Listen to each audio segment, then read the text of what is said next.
Kakadosh Boker Tov, Shavua Tov, Chodesh Tov. We're talking about Ilchot Taanit Esther.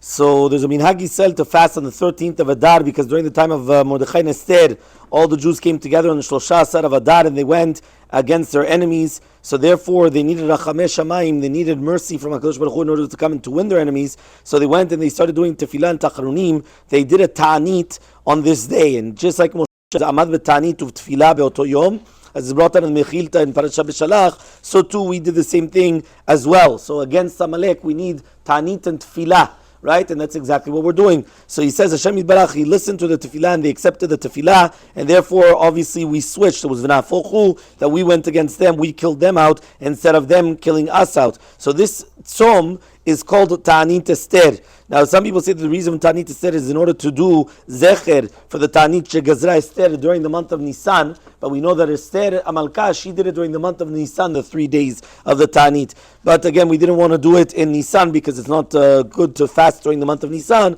so therefore they instituted it during Purim. Now, whenever the Purim falls out on Sunday,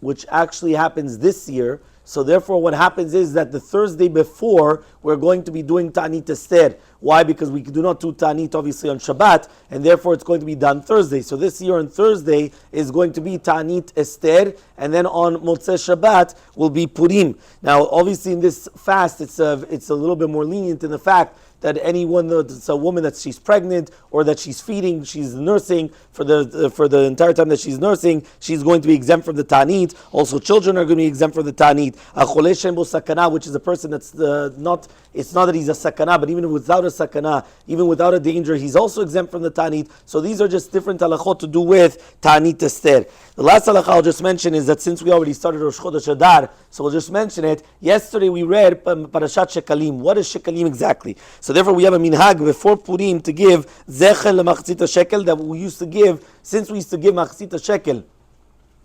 Since we used to give Machzit Shekel during the time of the Bet HaMikdash, now we're going to give Zechel Machzit Shekel. So therefore the minhag is to give it before Purim, and therefore usually we do a Taanit Esther that we give the Zechel Machzit Shekel. Obviously there's going to be different minhagim that we'll explain B'ezrat Hashem tomorrow to do with the Zechel Machzit Shekel.